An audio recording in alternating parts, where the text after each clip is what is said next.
Welcome to The Stacks. I'm your host, Tracy Thomas, and today our guest is co-host of The Lady Gang and Entertainment Tonight correspondent, Keltie Knight. It really is only fitting that we have Keltie on today to launch The Stacks as part of the Lady Gang Network on Podcast One. If you're an old fan of The Stacks, don't worry, nothing really is changing around here. And if you're new to the show, welcome. This is what you should know. The Stacks is your literary best friend, your virtual book club, and your one-stop shop to everything books. And it's hosted by me, Tracy Thomas. The two-part chats are new every Wednesday. Part one features a conversation with our guests about their reading habits, books they've loved or books they've hated, books they're embarrassed that they still haven't read, and a lot more.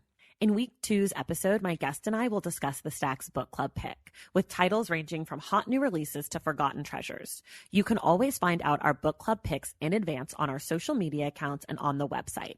I've left links to both in the show notes. If they're going to be spoilers, don't worry, I will always let you know in advance. Plus, every other Monday, we have mini episodes called The Short Stacks. They're interviews with authors about their process and their books. Want to be a part of the show? Great. Because our segment Ask the Stacks is all about giving you book recommendations on air. You email us at askingthestacks@gmail.com with your name, what you're looking for, and maybe a few books that you've liked or not liked so much. Then tune in to hear our suggestions on what you should read. Email us at askingthestacks@gmail.com. Want more of The Stacks? Head over to patreon.com/thestacks to be part of our virtual book club, get the inside scoop, and more. Shout out to our newest member of the Stacks Pack, Katie Holzenagel. Okay, let's get to my conversation with Keltie Knight.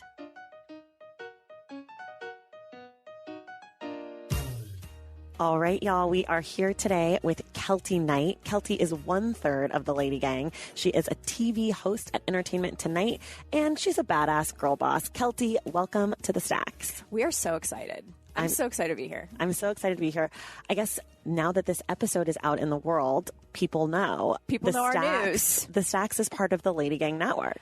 It has been my dream, I think, since like the first month of Lady Gang to have like an official book club for the Lady Gang readers, because we have so many people reading and we have a couple little like kind of secular groups. But when you came to be on our podcast, I was like, wait, I love her. And then I went down a deep dive and I was like, oh my God, this is exactly what we want. So basically we just stole you. You already had your own thing, but we're like, come just hang out with us and be part of our gang. And so we're so thrilled. I'm super excited to be here. I mean, I'm exactly where I was, but I'm excited to be with you guys because normally you guys launch new shows. So I'm your first kind of like pickup. Yeah. So you're essentially like an indie artist at Coachella who everyone knows about, but like needed a major record label to like get you in the mix. So perfect. Yeah. And I definitely have a flower crown. Thank you. Obviously. Yeah. So this is the first time that we like from conception haven't really. What you do is perfect. So we're just kind of like putting in our network of shows, promoting you, showing you to our Lady Gang audience, who we have like so many book lovers. So we're just hoping to help you grow and mostly just use you for your book recommendations. There you go. Tracy. So it's very one-sided. It's okay. No, I think I'm gonna be happy here. I think we should just say, for those of you who are new here, welcome. Mm-hmm. And then for those of you who've been listening for the last year, pretty much nothing's changing. Yes. You might, meet new people that maybe we wouldn't have had on the show before because, like, I didn't know Keltie before. Right. But for the most part, the show will stay the same. Mm-hmm. The first episode will be about books and recommendations and talking to our guests. The second episode will be a book club where we talk about the book. Mm-hmm. And if there are spoilers on that episode, I will let you know in the show notes. I will link to everything we talk about in the show notes. I'll also be linking to our Facebook groups. There's 2 Facebook groups. One is like a book club and the other is a book exchange. So if you're hoping to get a book or send a book, that's where you'll find that. And everything we talk about is always linked in the show notes. So if you're new, welcome. If you're old, still love you. Love you long time. Yeah. Okay, let's talk about Keltie now because that was like too much housekeeping. Just tell us a little bit about yourself, Keltie. So I'm just like so excited that I'm on a book podcast because I am like I say nerd, but then people are like, don't say nerd because it's not nerdy to love the things you love. So for me, I'm a bullet journal enthusiast. Okay. I love to journal. I love to scrapbook. I have been a reader my entire life, mostly because I'm like an introverted extrovert. So I go on TV or I go on Lady Gang and I'm like, I'm wild and I'm crazy. And then the way that I find new energy is I like hide in my bedroom with like a candle on and like read for 6 hours, or on a Saturday, which I just did this weekend. Like Sunday I had off. I read an entire book all day just in What bed. did you That's read? like my dream. I read Work Party by Jacqueline Johnson. I She's don't like know that. she created Create and Cultivate. Like she's a 24-year-old entrepreneur, and she had some like real badass business advice for girls, for ladies that are like, how do you fire someone? And I was like, oh, I mean, I'm not trying to fire you, but I'm just saying. Like if you need to in a few weeks, fire the stacks. Yeah, it was really good. So, but I'm that kind of person. I'm married. I've been married 6 years. I have a house here in Los Angeles. I have like 4 jobs. And I just have a lot going on, but I'm very passionate about being an entrepreneur, and I've lived my whole life in show business waiting for people to call me and say yes to me and me audition and then being like, we want you. And at this series in my life, which is why like I can't contain my excitement that you're here and I'm on your show, is just that like going out and making my life look the way that I want it to look. Like engineering, at some point I would like to just podcast all day because I find this form of show so intimate and so powerful. And so I'm just really excited. I love that. Wait, I want you to talk a little bit about being an extroverted introvert. Have you read the book Quiet? No. Okay, I'm going to send it to you. Okay. It's about introverts and like how they recharge and how they work in settings and how they engage with the world because it's different. Yeah. Like if you're an extrovert, you recharge by being around people and talking, and in group settings, you are able to get that vibe from people, but introverts, there's like a lot of stigma around it. So the book is kind of about like the power of quietness and like I need that. thriving. Yes, it's going to be perfect for you. My husband calls it a putz. What is He's like, that? what are you doing this weekend? And I was like, he's like, you just having a putz? And it's just like, I just need time where I'm in my house alone or like with him in another room. Like he'll be reading or watching TV or on his computer. And I'm just like cleaning a drawer. And like, he's like, why are you always putzing? And I'm like, that's my form of like recharge. What's your sign? I'm an Aquarius and I'm a 3 on the Enneagram. Have you done the Enneagram? I've not. I've not done that. I'm like not really that into it, but I feel like water signs are like, because my whole thing is fucked up. So I was born July 22nd, very late at night, which is the last day of Cancer. So my whole life, I thought I was a Cancer. And then I moved to LA and somebody read my chart and my son was in Aquarius. So not Aquarius. My son was in Leo. So I'm actually a Leo, but I had all the jewelry that said Cancer. And so I'm really God damn it, Etsy. God damn it. That's exactly right. But both of my rising and moon are Aquarius. So I do have that water in me. But I feel like water people like to putz a little. Yeah, we like to zhuzh around. So what kind of advice do you have for women who want to start taking charge of their own lives? Like in creating things that fulfill them and, following what you're talking about. I think one of the things, like, you're such an inspiration, and the reason why I instantly was drawn to you is because you were like, this is something I love, and I love reading. I love books. I'm going to start my own book club, and it's going to be sassy and cool and awesome. Like, I just love when someone's like that, and whether or not, I think my advice is to just start. You don't really...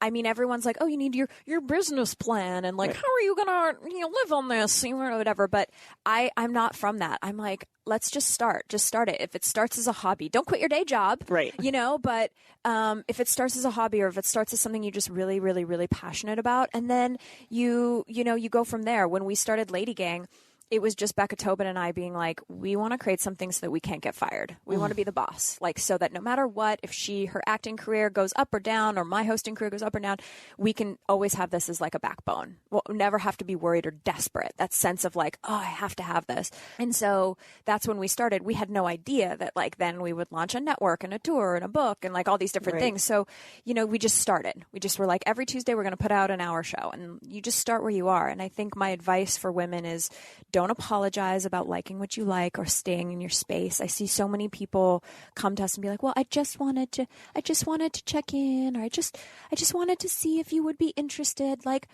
if you believe in what you're doing, like, hi, I'm Keltie from Lady Gang. Here's my project. Right. Take a look. Right. You Don't know be what I scared mean? of the no. Don't be scared of the no, and don't apologize for existing. Like before. Yes. It's like that's, first impressions are important. And if your first impression is, I'm terrible and you're doing me a favor. Yeah. It's not ideal. Well, and I think that not to like always turn your question about me back to you, but I think that like one of the things that I really love about you is that you like treat the stacks like this is Oprah's freaking book club. Well, it is. Well, I know, obviously. But you know what I mean? Like it's so important to you that everything's right, and it's so you that it's like you're precious about it. And I love that. Like you stand in there and you're like, no, this is the book club. This is the stacks. This is what we're all about. This is the show.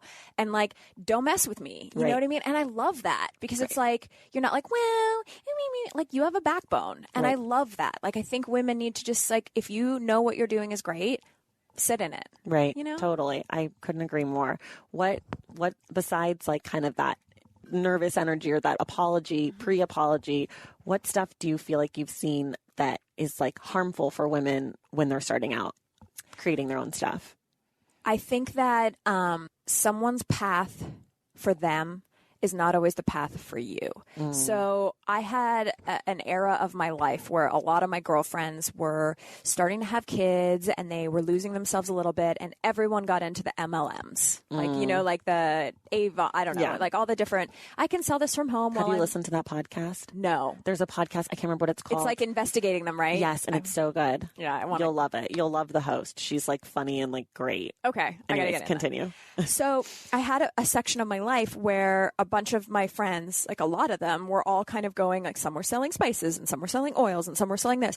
And I had a couple friends that absolutely have slayed at this because it was so on board with like who they are as human beings. Right. And then there was a lot of women that I knew that was like, you're not a salesperson. Like you're my girl. Like you're not and then they would be like, do you want to buy? And you're like, you're just not everyone's path. Like when you see it on Instagram, you see it out in the world is the right path for you. Like, and I think women make this mistake of being like, this is my one secular life and this is what it should look like. And these are the Instagram filters and the steps I have to take to happiness. And everyone has like a one size fits all life. And I think that, all those people have quit those jobs since then and have gone off and done other things that have been like more them, and they've had great success. So it's like, I think sometimes there's women that look at us and they're like, oh, I want a podcast. Like, I want to start my own lady gang. And I'm like, that is awesome. Should you start your own lady gang? Like, because we had Becca Tobin, who had just come off Glee, who had fame and a large following. Like, that absolutely helped us. We had Jack Vanek, who was an in-house graphic designer. Right. So we never had to invest in, like, we wanted to do it. And then we looked around and we're like, oh, this is like something that we'll be able to do because it's in our wheelhouse. I'm really like rambling, but how do I say that like concisely? Just because pink hair is the trend doesn't mean you should have pink hair. Right. It's not right for everybody. Right. Well, so next week we're talking about Tiny Beautiful Things by Cheryl Strayed. And I feel like not to get into it, but one of the big themes in the book was like, trust yourself. Yes. And I think that kind of goes along with it, that it's like, you can want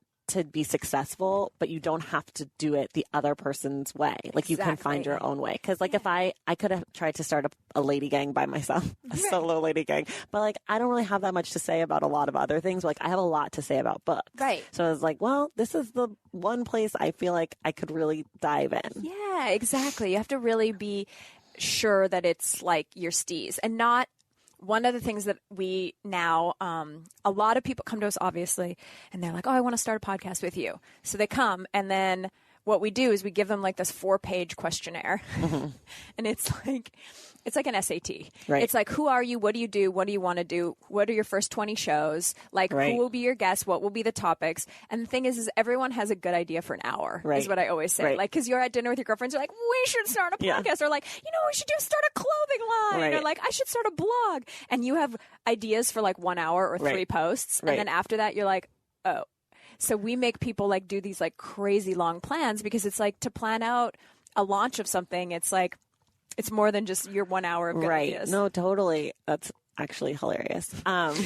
We didn't make you do that. You Well, already had right. your show. But I wonder what I would have said if I was like, oh, what are my first 20 I don't know. I listened to this podcast that used to be a radio show. It's about sports. It's called the Tony Kornheiser Show. He's like a sports guy. I love it. It's an hour and a half a day, 5 days a week. You listen to it every day?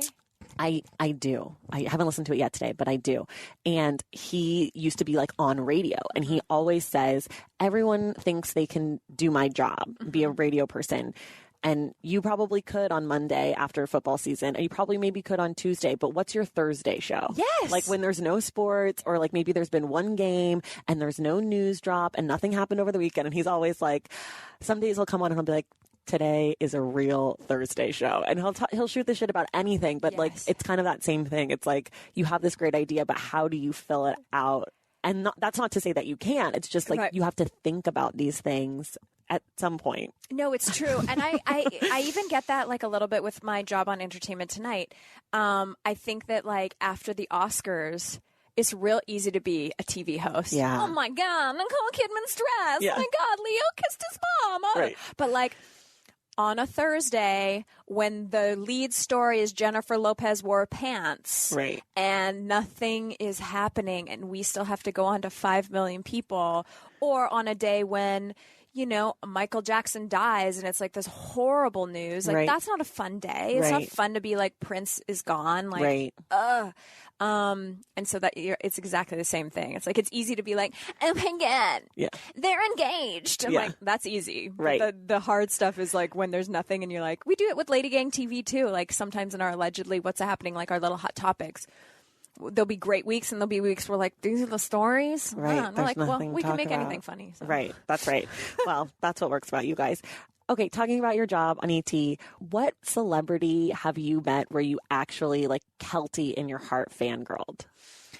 It's really nerdy. The ones that get me are Paula Abdul every time. And it's almost to a point where I think she's going to get a restraining order. Paula Abdul is my life. It was the first compact disc I owned, Shut Up and Dance. Oh my God. Like and you know, growing up in like the early 90s, like you had a Discman or a CD player. And I mean, I had a tape player too. I'm kind of old, but, and like, that's it. Like there wasn't a Spotify where you could like, I'll listen to 1 million songs. Like you had your one disc and you played it over and over for 2 years straight. Yes. That was Paula Abdul. I love Paula. I used to make my brother perform like the rap rabbit on the Opposites Attract. DJ Scat Cat? Yeah. I obviously was Paula. There was a lot of choreography. Straight Up was also a really big number in my house. Oh, big number. Big number. Yeah. So I like loved Paula. And when I see her, it just kind of blows my mind that I'm like sitting next to like in the same space as her. Yeah, because I grew up in Northern Canada and like I was into celebrity. I was more into like New York Broadway than I was into like Us Weekly. Right. So for me, I was like, oh, it's whoever, actor, whatever, number 5. I don't really care. But like Paula Abdul, really. And then I know this is like so cliche, but the first time I interviewed Oprah, I was like, I get it. I understand your orbit. Right. I understand like when Oprah's looking at you, she really makes you feel like you're the only person in the world that matters. And I was like, oh, I'm like Keltie on this TV show. Like, you're not inviting me to Harvest. Like, I'm nobody, you know? And she just has this, God, I wish I had that power to be that same kind of human. I just don't. I have too many things on my mind. I want to be that person too one day, but we'll see. Okay. What about something that's super glamorous about your job? And then what's something that's like kind of garbage that maybe people wouldn't think is kind of garbage if you have one of those? Yeah. So the most glamorous stuff, and this is perfect timing because the Met Gala is a couple days away from when this is going to air. And getting the planning of like finding a dress, getting it fitted, picking out my accessories, like the glam of having like a professional hair and makeup team come and do you and make you so beautiful and you take the photos and you're like, I am so amazing. That is like the most glamorous thing. I love a red carpet. I really love a look. Okay. Like I know I'm not a star and I know that I go way over and people are like, why is she trying so hard? I'm not trying hard. I'm fulfilling my soul of a showgirl. And like, God. I just love a fucking costume. Sorry, I didn't mean to swear. I love a costume so much. You can swear here, don't worry. Okay. I love a costume. So that is the most glamorous. I think the thing that people don't realize is that I mean, up until I changed jobs like 2 years ago, my call time was 3:45 every morning. So I was working from 3:45 until like 9:30 at night. And when I say like I was working, like I didn't have time to eat lunch. Like I got in the makeup chair at 3:45 and then I was on a red carpet at night. And I think that people don't really necessarily see the hours. Like for the last month, I had the entire month 2 days where I didn't have to work in some way. 2 days where I didn't have to have like an eyelash glued, a hairdo, an outfit, like working.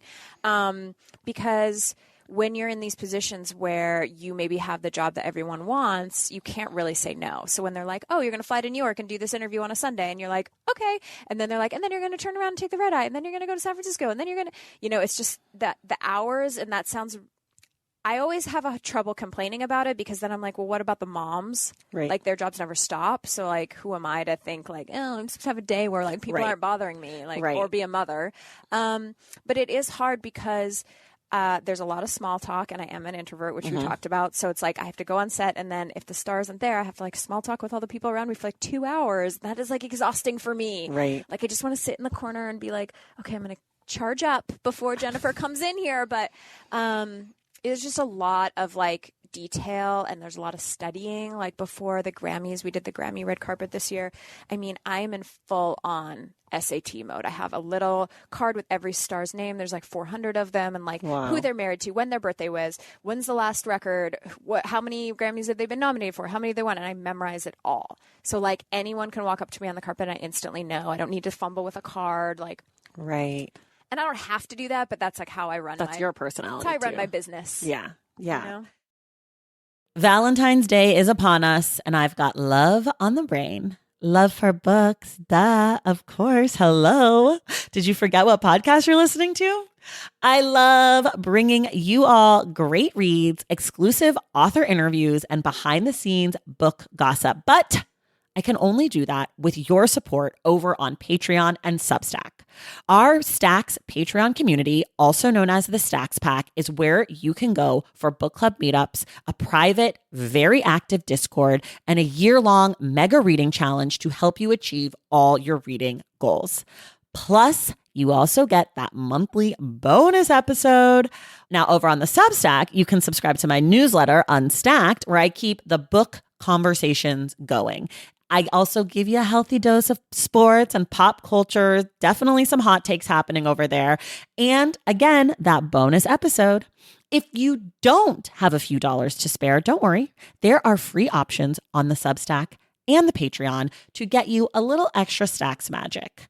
Making this podcast is a total team effort, and by supporting my Patreon and my Substack, you allow me to support my amazing team that makes the show possible every single week. So if you or your friends are looking to meet other book lovers and support this indie podcast, come hang out with me on Patreon, Substack, or both. I would love to have you. And since we're talking about love, you can gift subscriptions to the Patreon and the Substack for that special reader in your life. For the Stacks Pack, head to patreon.com/thestacks. And for the newsletter, head to traceythomas.substack.com. And also, there are links to both in the show notes. Okay, see you in the Stacks. Okay, well, we're going to slightly transition to books now. Okay, yay. So the first thing, so we started this new thing. It's called Asking the Stacks, or it's actually called Ask the Stacks, but the email to get your recommendation is askingthestacks@gmail.com. Cute. And people send in an email saying like who they are, what they're interested in, and then we give them a book recommendation. Okay. So today for Ask the Stacks, our person is Bree. Her Instagram is @Bree Esquire Reads. Hi, Bree. Hi, Bree. Here's what she says. I have a wide range of reading tastes. I like adult, YA, middle grade, so feel free to recommend any age level. I have 3 goals this year. Have less than 50% of my reads be by white authors, read at least 25 nonfiction books, and read 12 books that will relate to my work as a public defender. Wow. So we can kind of tap in any of those goals. And then she says she loves To Kill a Mockingbird, The Hate U Give, Just Mercy, Good and Mad, The Bluest Eye. And she didn't love If Beale Street Could Talk or I'm Thinking of Ending Things. Okay. So that's our goal. I'll go first. You have a second to think. Okay. My recommendations for you, Brie, are The Sun Does Shine, which was by Anthony Ray Hinton. It's about a guy who was wrongfully convicted and put on death row, and his conviction was overturned. And Oprah loves it. So obviously I love it. I haven't read it yet, but I know I love it. And then The New Jim Crow by Michelle Alexander. Both of these authors are Black, so that covers all three of your goals. The New Jim Crow is about mass incarceration, and it's amazing. And then the other book, which I haven't read, but I've heard really good things, is called The Fact of a Body by Alexandria Marzano Lesnovich. And they are a genderqueer person who wrote a memoir about a true crime. So it kind of combines both things. It's memoir and true crime together, and their story about themselves in this crime and the crime itself. So those are my recs for you, Brie. Keltie. Okay, hold on. I'm in like my deep Google. Okay. Well, all right. So I'm not anywhere near Tracy level on books. So my recommendations are going to be pretty bad. But I want to tell you, and I don't know if this is going to count. She wants nonfiction books? Yeah, but she also likes other. She gave us some fiction too, so don't worry. Wait, can I recommend the Crawdad book? Yeah. Where the Crawdads sing? Yeah. Delia Owens. Okay, have you read it? No, not yet, but you read it and you loved it. Yeah, okay. So because you're like public defender, what's really cool about this story is that it's basically the rights and wrongs of humanity. It's like this girl, she has this like horrible life growing up. She's like thrown to the wolves kind of, and then she finds this land on this marshland essentially and builds her whole life where she doesn't need to go into this town that's sort of ostracized her in a way. And then like, who does that land belong to? Like she's been living in this marsh for 50 years. And like, I don't know, there's just like all this righteousness about, you know, the rules of life and how you treat people and like what is right and what is wrong. And so I think you might enjoy that because it's like a very twisted, and Reese Witherspoon, it's in her book club and she's making a movie of it. And it was one of those books, this character Kaya she's just like the most fabulous character. I'm doing a horrible job. All right. That's A. My other book that I think everyone should read ever is Shantaram. Oh, right. Is that too old? No. Okay. There's no right and wrong. Okay. I spent most of last year, I had this goal, same as you. I want to read this many books and this many books. I wanted to read 50 books last year. And I really got stuck in Shantaram for like 2 months. And then I read the other one, The Morning Glory, whatever. He has like a follow-up book that's another 1,200 pages.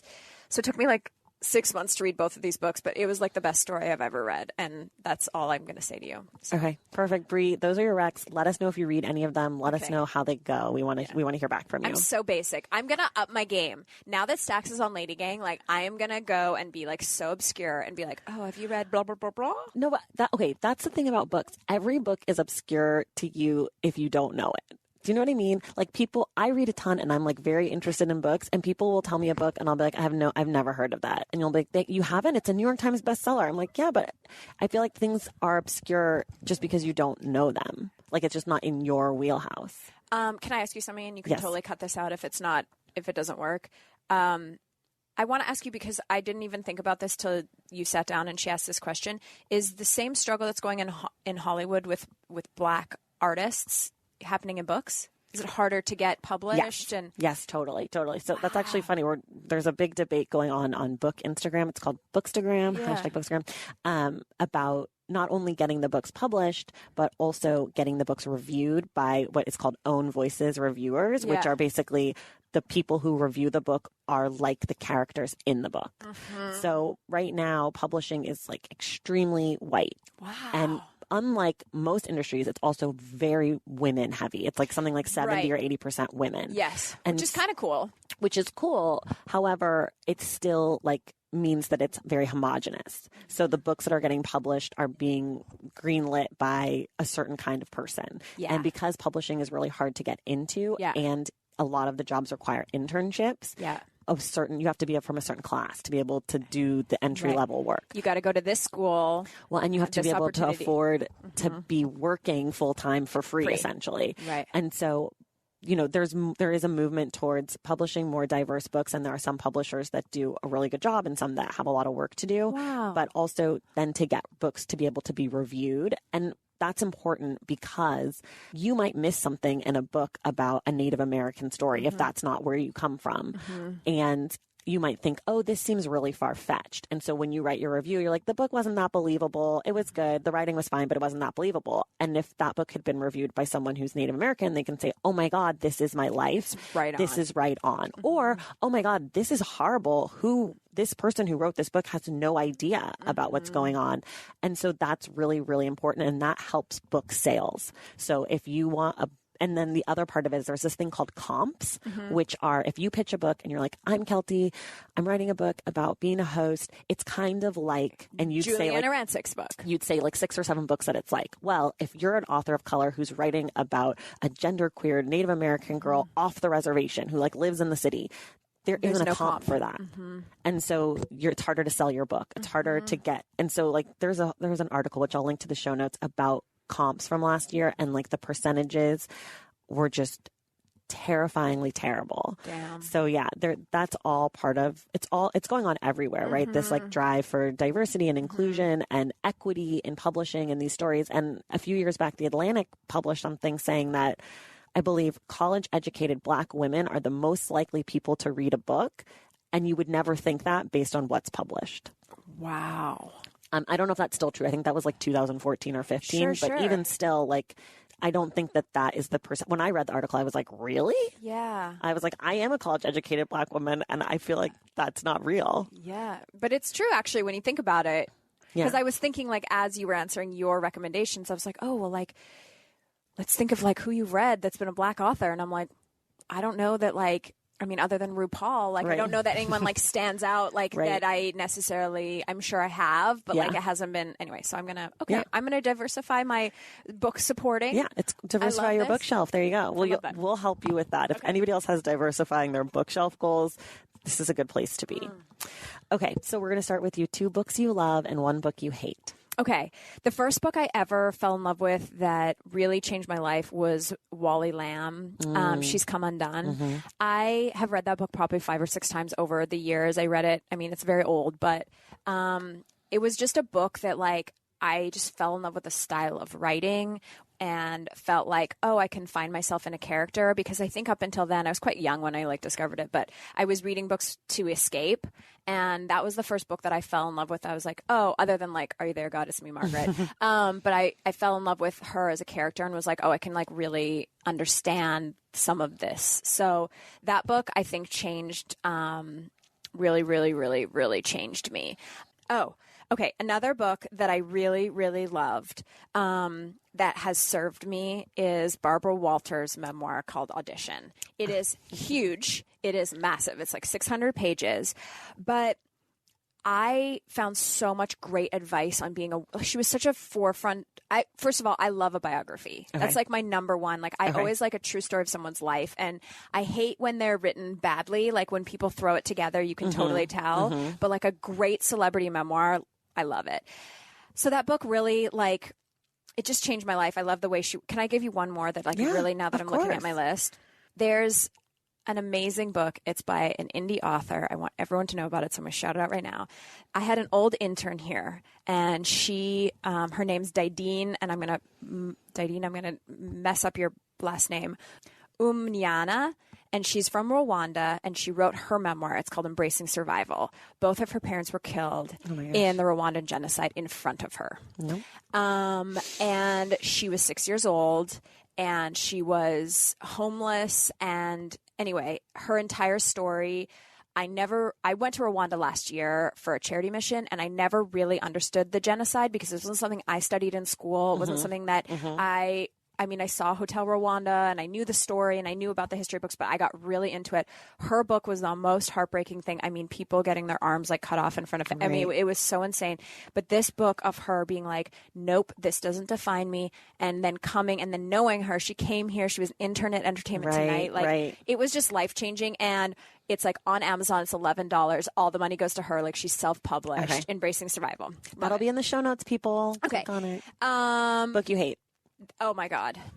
The Mountain Shadow. I don't know The that. Mountain Shadow is the follow-up to Shantaram. Oh, okay. So Shantaram is like 1,200 pages of like the most amazing story, the most amazing characters. You love them so much. And it was a worldwide hit. Like, oh my God, amazing, amazing. The rights for the movie and Netflix has been going around for 10 years. And then the author wrote The Mountain Shadow, which is the follow-up, another 1,200 words.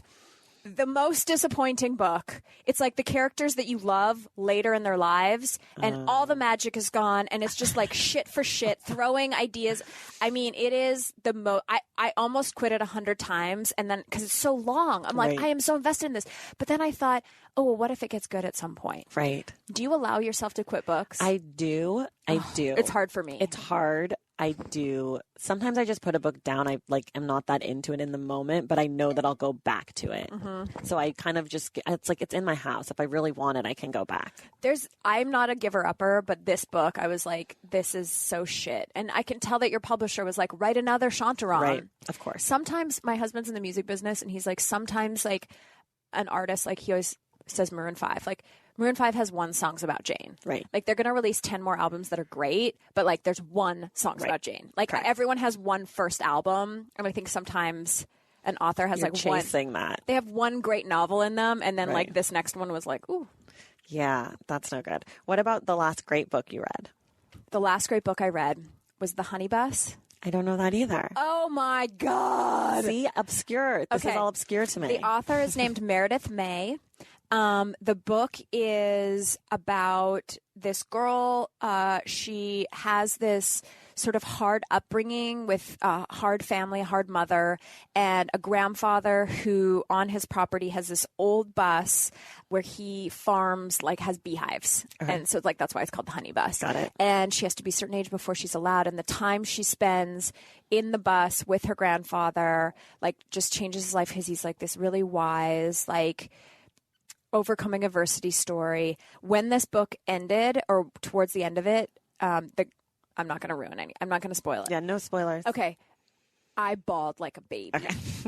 Like I was so emotionally attached to these characters. It's so fiction is not real. Okay. So it's a fiction story, but oh my God, I bawled. Like I was like so attached to these people, and I was like, I think this is turning into a movie too. It's so good. Okay. Honey Bus. Honey Bus.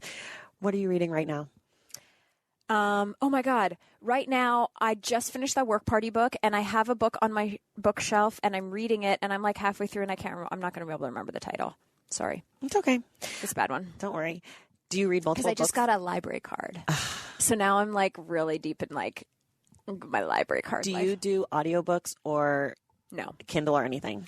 No, I tried to get into the Kindle. I can't. I got to hold it. I got to smell it. I got to I got to know. I got to have it with me, which is annoying because when I go on vacation. Okay. I'm going to change your life. Ready? Oh. So I'm strong. I used to have a joke with my sister-in-law that I was going to start a movement called Books Bitch, which was just about physical books. Mm-hmm. I've since become less of an asshole about that. But I went to Japan 18 days, took some books, but borrowed my best friend's Kindle. Mm-hmm. And what I put on it, and this was huge for me, is I borrowed from the library books I already physically owned so that when I got home, or if I wasn't that into it, or if I started and didn't finish, I could still finish the actual book. So it's like doubling up. But because it's library, I didn't have to pay for it. So it felt like okay to do that. And if it ran out, I still had the actual book. And I ended up reading 2 books on Kindle, the first 2 books I've ever e-read in my life. And it was like okay because I knew I had kind of like a backup plan for travel only. I don't know about that. It worked for me. Also, you can do audiobooks. You're a real nerd. I am. That's a level of even nerdiness that, ooh, okay. Well, it's true. It's true. No, but I do audiobook through the library too. But when do you audiobook? On my car ride over here. Mm-hmm. When I'm folding laundry, when I'm in the shower, if I'm not listening to a podcast. Mm-hmm. So podcasts always go first and then audiobooks. Also, I found out you can speed up audiobooks. Yeah. So I'm listening to Kamala Harris's book right now at 1.5. It's a little nasal, but it's pretty much great. Let's see. Is there anything on your list that you're looking forward to reading, like books on your shelf? I want to read that one. Kamala's? Yeah. Yeah, it's pretty good. Is it good? Yeah, it's pretty good. I mean, it's like a mix of memoir and kind of like policy and a little bit of like tooting her own horn kind of thing. Do you think that she has a good shot? I hope so. Yeah, she seems like a great woman. Yeah, I like her a lot. I like what she's done. She's from Oakland, which is where I'm from. I went to high school with her niece. So she's been on my radar for a long time. I like her a lot. I don't have a book that's on my list, but I have one more recommendation. Go ahead. I cover the Oscars at Entertainment Tonight, all the award shows. So usually the books that are the movies that end up winning the big awards are usually based on a great book from like years ago. And this year, all the books were kind of shit except for BlacKkKlansman. Oh, the movie. If you liked the book?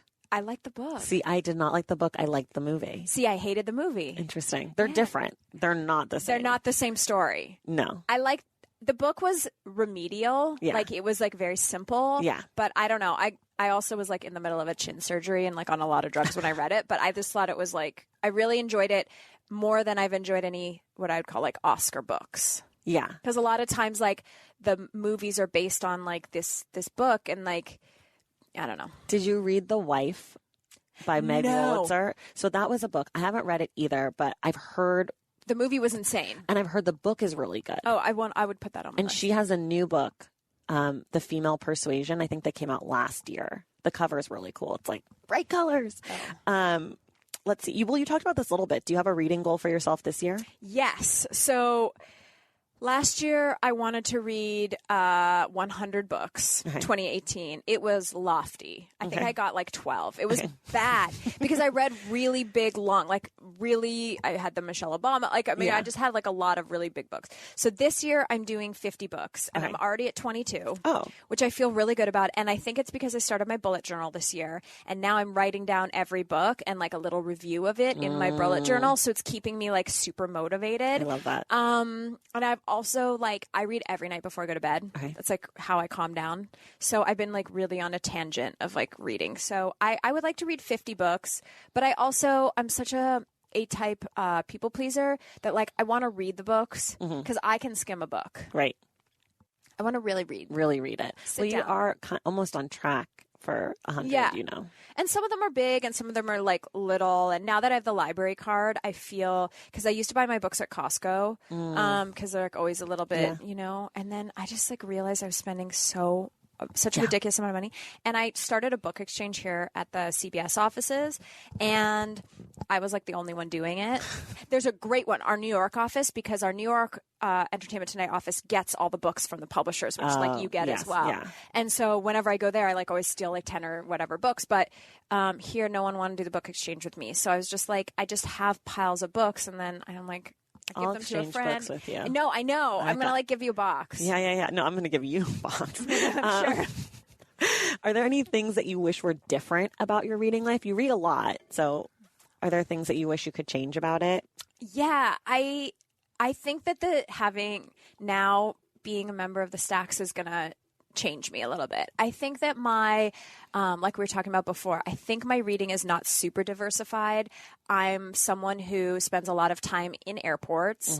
And so I think that whatever those top shelf books are that have the major publishers behind them that get in the fronts of bookstores or the fronts of, you know, bodegas in the airport, that's what I pick up. And so I think that I really want to help me support authors and use my power and my platform to like help authors that maybe wouldn't necessarily get there to be successful. You know what I mean? Yeah. It just takes a little bit of a shift in your thinking too, because I keep track of my books on the crazy spreadsheet. I'll send it to you. I'm sure you'll geek out about it, but it tracks my percentages. And like if I were left to read on my own devices just based on what I like, which is like a lot of true crime and nonfiction, I would read a ton of white men because that's also who is allowed to publish those kinds of books. And so I actively am like, okay, like right now I'm like 35 books or something into the year and I'm at like 58% men. So I'm like, okay, I need to pick up some women books. And like, it's a conscious effort for me. And that's someone who is like very focused on making sure that my bookshelf represents like what I want the world to represent. Yeah. So I think for most people, if you're not thinking about it, it's really easy to read a bunch of white guys or a bunch of white ladies or a bunch of people who look like you. And it's good to diversify. But also those tables, publishers pay to have the book facing out. Right. Or on those front tables at Barnes & Noble. That first table that you walk into, the book that's like sitting up facing you when you walk in the door, there was money. Yes. Just so you know, people. Yeah. No, I know. And I'm like, why don't I need to like use my power to, and that's one of the things like the library's been awesome about is that you can go in and you can find books and there's like, I don't know. And if you live in a place not like us in LA where you go to your library and you ask about a book and they don't have it, you can ask them to get the book and that helps your library obviously diversify, but it also helps with book sales and it lets people know that like that's a book that the library should have. Same with pre-ordering books. That really helps an author, especially a diverse author or an author of color or of gender identity, whatever it is.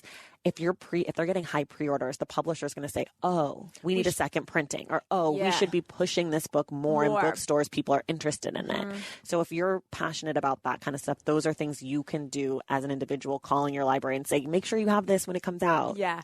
And interesting, this is like, we haven't really announced it, but I know, like Lady Gang, we're putting together a book. And when we were going around to all the publishers and working on contracts and stuff, I found it so interesting that like if you purchase, have you talked about this before on your show? No, I don't know. You go and you purchase a book on Amazon.com, like a hardcover, paperback or whatever, it counts as like 0.25 of an actual book towards like the sales of the author's book. If you go to an independent bookstore, it's weighted. So that counts as like, if you buy one book at an independent bookstore in your town, it counts as like 4 books. Wow. Towards like, I'm saying towards the New York Times bestseller list, which is like a dream. But like it's all, if you go to a Barnes and Noble, it counts as like something else. So it's like this really weird, if you're an indie artist and you self-publish something and the easiest way to put it out is like on Audible or like an Amazon account, you can't really staff your book into like a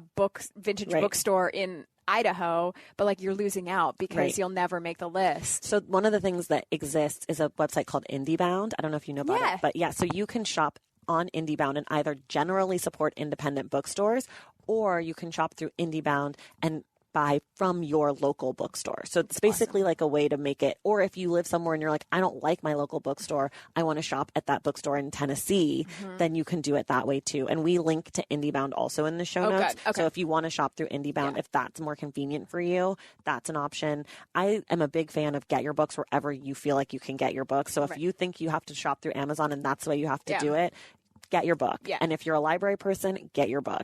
But there's definitely ways to get your book to support authors and artists and all that stuff. And I'm an advocate for all book things. I love it. Honey, those links gonna be hit up. Yeah, let's go rock out IndieBound this week. Okay. Do you have a favorite bookstore since we're here? I don't. I mean, I should. I love a bookstore though. Yeah. But not a particular Keltie favorite. No, I spend so much time in airports. Like my favorite bookstore is LAX. It's horrible. So shitty. What's the last book that made you laugh? You know what? I just finished Karamo. Okay. Karamo from Queer Eye's memoir-ish book. He made me cry a lot, but he made me laugh a lot, especially in his whole book, like the first 15 chapters are about his life. And then his last little bit is about the Queer Eye auditions and like how it all came down for them to be in the Queer Eye, the new 5/5. And it's just he's a funny guy. I've not even seen the new Queer Eye. It's really good. I've heard it's good. I don't know. I don't watch any TV anymore. Yeah. What was a book where you felt like you learned a lot? Oh, yes. You know what? I'm going to go back to Work Party. So Work Party is this book by Jacqueline Johnson. She created this thing called Create and Cultivate because she realized that there were all these sort of like better yourself business conferences for men. And there wasn't anything for like young millennial women that had to do with like better yourself, but also like an Instagram feed and like all this stuff. And so Create and Cultivate is this huge worldwide, like you go for a weekend and you have all these speakers and it's amazing. So she wrote this book called Work Party, and it is like the tough love of being a woman in the workforce. And there were so many tips and thoughts and things that she brought up about contracts. And, a lot of times like I'll get these, this is like stupid, but I'll get these like little deals for Lady Gang. Like, oh, hey, will you guys come here and do this thing? And I'll be like, yeah. And I'll just sign the contract. And I'm like, oh, God, I should have had a lawyer look at that. Like, I don't know what I'm signing, So it was like a lot of like how to nail an interview. And the thing that really stuck out to me was that she said like, your reputation is your reputation from day one. So like you don't get successful and then decide you're going to be like a nice person that everyone's going to like. Right. So like your hustle on the way up. And I have the issue of like that I can be in my introversion, I can be like kind of short with people. Like I describe myself as a boss bitch. Like I have a lot on my plate. I have a lot to do. I'm like a to-do list person where I'm like, okay, let's go through all these things. Let's get them done. And it's not because I don't love you or I want to coddle you or I want to like everyone to feel fuzzy and warm inside. But like I'm a business woman.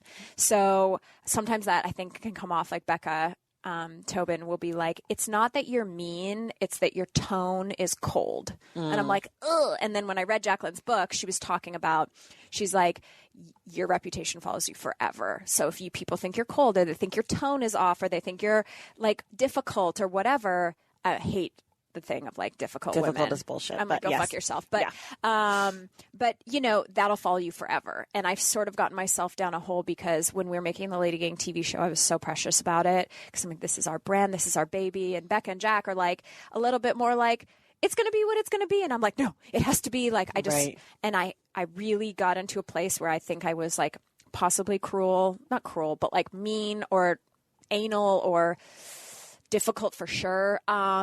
And then I was like, ooh, any of these like 40 people that I've been working with on this project, when I go see them in 10 years on a different project, they're going to be like, ooh, she was hot. She's a real dick. You know, like everyone says that Ellen is like such a dick. Mm-hmm. They're like, oh, Ellen is like such a bitch. And you're like, well, Ellen, she's like America's sweetheart. But, like behind the scenes, has this reputation of being like really awful. And I don't want to be that person. Right. Nobody wants to be that person. So Work Party. I really liked it, actually. What about a book that brings you joy? The book that always brings me joy, A Dog's Purpose. I love any dog. I've read like so many of them. I love any Through the Eyes of a Dog story. Okay. I'm a sucker for a goddamn golden retriever. Have you heard of The Friend? No. It came out last year. I don't know if it's Through the Eyes of a Dog. I know it's about a dog and a woman who's a writer maybe or something, but it won the National Book Award in the fall. So it's a big deal book, but it was a small book nobody talked about. It's also tiny, I think, and apparently it's about a dog and people love it. Okay, I just read this book Unsaid by Mitch Albom, who wrote The Five People You Meet in Heaven or whatever. I know him well. It's like maybe the worst Mitch book and definitely the worst dog's point of view book, but like still so enjoyable. I love when a dog is like, where are my people? Like, yeah, like, oh, they left the food. They must be gone. Woof, woof, woof. No. Yes. I mean, sure. Sure, Tracy. Take it to the It's not level. Really in my wheelhouse, but that should surprise 0 people. No one's surprised by that. You're not like... I like hate fiction. I don't hate fiction. I'm learning to like it, but like anything that's like make-believe. I don't like magic. I don't like... I don't like fantasy. I mean, I read the Harry Potters because you had to culturally. I've never done that. But like, I don't like fantasy. I'm not into sci-fi. Like, but I don't really like just... I don't like. You don't like a story. I like a heavy, like I like plot, and I like heavy. I like dark. I want to feel the weight of the world. Like that's like my jam. Like I like a book about a prison. I like the dark arts. Yeah. Okay. Unless like something terrible has happened to this dog, I'm probably not interested. And it would usually someone dies, right? And the dog always dies at the end. Oh well, spoiler. Guess I don't have to read it now. There's always a bearing of a dog where you're just weeping in a corner. You're like, oh, sorry, dog funeral, not available. This is terrible. I like dogs. They're lovely. What's a book you feel embarrassed about never having read? Probably everything political. Okay. Like, I know that I'm supposed to read all of the politics books. The last politics book I think I read was like the 9/11 files. Remember when that came out? Yeah, like the whole big report. I mean, I read like Hillary Clinton's, but I like read Obama's. Like I read those books, but like I don't know, like history, current event, more historical. Like if it's like this is the battle of whatever. Oh yeah, I'm not into it. Okay. I haven't read any of that. And you know what's also messed up is that, and I don't know if any Canadian listeners will agree with this. In Canada, when I was growing up, I studied like British history and I studied Asian history because there's like a large melting pot of Asian people in Canada, but we never studied U.S. history. So like all of that, the like embattled history of the United States, like I've had to learn as an adult. Well, do you know in America, they don't actually teach U.S. history. They teach some like weird version of events where it's like a lot of like pre-Revolutionary War, a little like, they're like, there was this thing called slavery and then we fought to end it. And then it's like, okay, civil rights. Like there's like The whole, like, 20 years There's missing. a war called the Korean War that was fought and lots of people died. And I read a book last year that was the first time I ever learned anything about the Korean War. And America was part of that war. Like, Vietnam was like, we fought in Vietnam. Maybe we lost. We're not sure. Nobody knows what really happened. Okay. So, like, okay. And then Reagan. And you're like, what? So don't feel too bad. You probably know what Americans know about American history. Keltie, I know that you guys are doing a Lady Gang book, but if there was going to be a book of Keltie's life, who would you want to write it? Probably you. I can't write. It's going to be notes. But it's going to have a murder in it. It'll be a podcast. It'll be me being like, so then Keltie went to the store. So I don't know if you know this about me. It's super embarrassing. I self-published a book. You did? When I was like in my 20s. Yes. About what? So this is so embarrassing. Oh my God, I'm so excited. We're going to buy it. Okay. It's called Rockettes, Rock Stars, and Rock Bottom. I mean, it is so emo. Okay. I was spending a lot of time on the Warped Tour. So I had this blog called High Kicks and High Hopes. And I, in my 20s, was like codependent. I loved a boy. Okay. I loved boys and I loved rock stars. So I did 3 in a row. And it was terrible every time. And so I took this collection of blogs and then turned it into this, like, why do I just keep dating the same guy over and over again? And then the story of, like, now I'm going to be alone and I'm going to figure out how to love myself. So it's like 60,000 pages or 60,000 words, and it's pretty pathetic. It's very remedial, but I love it. Okay. So I wrote that. So you'd write your own book. I'd write my own book. But now, first of all, no one would want the book about my life because it's like literally me sitting in the corner crying and then like being out like fun at work. You are a rockette. You are on Entertainment Tonight. You're like do cool things. People would be so interested. I will say I have a great idea for a book when I retire. You're going to write it. I'm going to write a fucking burn book of Hollywood. Ooh. I have everything written down. I have all my stories and I'm going to name the names. Please I'm going to be like, Julia Roberts, you were awful. Like, you know what I mean? Like, I'm gonna really go there and say the things that I want to say. Because Kathy Griffin did that book. This is not in your wheelhouse, but she did like an A to Z of Hollywood. Okay. And on every letter, she was like, Josh Groban, the biggest player in Hollywood that no one would expect, is like fucking everyone. Like, it's wild. Anyway, I want to write that book. That's really mean-spirited, but I think it'll be really fun. I'll read that. We'll That's do it a real on the one. sex. That's a real one. We'll do it. I love that. Okay. And there'll be a murder, so don't worry. Yes, Someone will go to prison in that book. There have been some Hollywood murders. Yeah, we can exactly. get it in. I'll read it. I love it. I love a petty. I love a mean. You do? I do. I know.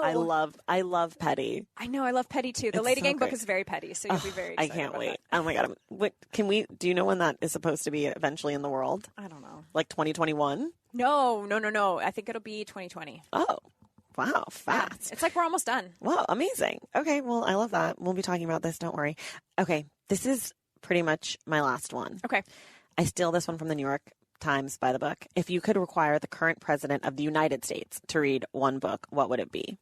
God. Keltie is shooketh. Well, I mean, in my humble opinion, the current president of the United States needs a lot of books. Yeah.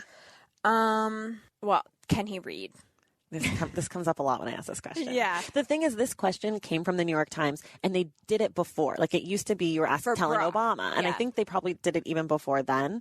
It's like part of this questionnaire that they do with different authors. So now the question feels like really weighted and heavy and almost kind of mean-spirited. Yeah. But it's not. That's not the intention of the question or the book, or the question or of the New York Times. It just so happened that given what happened in 2016, the president wasn't someone that necessarily could read, that we thought could read. Right. That we're sure about. You know what? I will say, I don't have a good answer for this, but I'm going to say I was so impressed with Michelle. I mean, I know Michelle Obama's book is like such a juggernaut, and like, of course it's fabulous.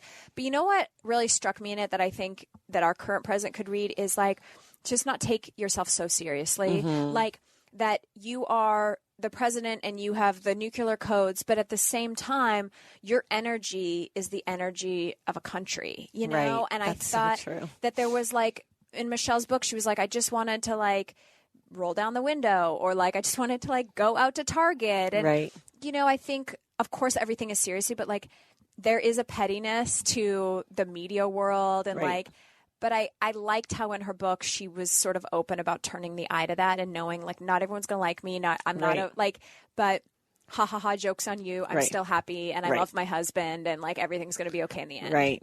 I don't know. I think there's a lesson there. That's what I loved about the book. Like I love the inner working of like understanding her mindset to like not go insane in that little bubble of not being able to open the windows in your house. Right. Yeah. No, it's true. I haven't finished it. I'm like 75% through it. I'm listening to it also. Yeah. And I agree. I also love that she failed the bar the first time. You know? So did Kamala Harris. Oh, that she said that in her book too? They both failed the bar the first time, which is like, if at first you don't succeed, you could run for president and or be the first lady and like also go to like be a huge deal. Even if you fail the first time, whatever your thing is. Like, what a lesson. Most people fail the bar the first time? I don't know. I know people do. I don't know if most people do, but I also don't know that I would think these two very accomplished women that I know and think are just perfect and amazing and wonderful would. I have such a good Michelle Obama story. Can I tell you right before? Yeah. Okay. Well, we could close with this. Okay, we'll close with Michelle Obama. Okay, so I had just finished reading her book around the Grammy time, which was February, and I was hosting the Grammys for CBS with Eve from The Talk, you know. Okay, yeah. Rough Rider Eve, yes. you know. And so for the last section of the show, Eve and I were like carted underneath the Staples Center and we threw to, you know, Alicia Keys being like, and the Grammys start right now. And so Eve and I are standing there in our little dresses and we're like holding our mics. We're ready, like counting down in our ear. Okay, ready. And like this buzz, this energy starts coming. And I see this like sequin pantsuit, like strutting. It is Michelle freaking Obama. And like, I'm telling you, the air was different. She's so tall. I knew she was tall, but like, honey is a goddamn supermodel. Right. I mean, she is so tall. Her presence, like, it is even a bigger presence than like Oprah Winfrey. Wow. Like, she has this aura around her that's just like, and there's all the Secret Service and they're like getting everyone out of the way. And Michelle Obama comes over to Eve and she's like, Eve, girl. And she's like tapping her on the ass. And so then Michelle, and then like, she kind of like makes eye contact, walks away. And as she walks away, I'm like, oh my God, I didn't like get to meet her. And I think Eve was kind of like, afterwards, I bugged Eve. I was like, why the fuck didn't you introduce me to Michelle? And Eve was like, I'm sorry. I was like so caught off guard, whatever. Anyway, so Michelle walks away and there's a video that we have of me just yelling after her, I loved your book. I just yelled it in her direction. God. I loved your book. Like a loser. Oh my God. I love that. Anyway. That's so good. She was amazing. Okay, well, we're going to end with I love your book. I love your book. I love your book. She's like, yeah, so did the whole fucking She's world. like, have the you heard of best-selling me? book of all time. So next week, we're back. We're talking about Tiny Beautiful Things by Cheryl Strayed. There won't be spoilers. If you don't know about the book, it's a book of advice from when she was an advice columnist. It's fantastic. It's my second time reading it. I love this book. So check it out if you want to read it. If not, you can still tune in next week. Keltie will be back. We'll be talking about it. Keltie, thank you for being here. And we will see you guys in the stacks. Thank you all so much for listening to today's episode, and thank you to Keltie Knight for being our guest. Keltie's back next week to talk about Tiny Beautiful Things by Cheryl Strayed as part of the Stacks Book Club. I also want to say a special thank you this week to Alex Ingber, Ashley North, Claire Leahy, Taylor Ruffin, and Joseph Papa, not to mention the ladies of the Lady Gang and the folks at Podcast One. Remember to get your book recommendation read on the air by sending us an email at askingthestacks@gmail.com. For more from the Stacks, follow us on social media at The Stacks Pod on Instagram and at The Stacks Pod _ on Twitter, and check out the website, thestackspodcast.com. To join the Stacks Pack and get inside access to this show, go to patreon.com/thestacks and join the fun. Make sure you're subscribed to the show wherever you get your podcasts, and if you're listening through Apple Podcasts, please take a moment to rate and review. Our graphic designer is Robin McCrite, and our theme music is from Tegirigis. This show was created and produced by me, Tracy Thomas. I will see you in the Stacks.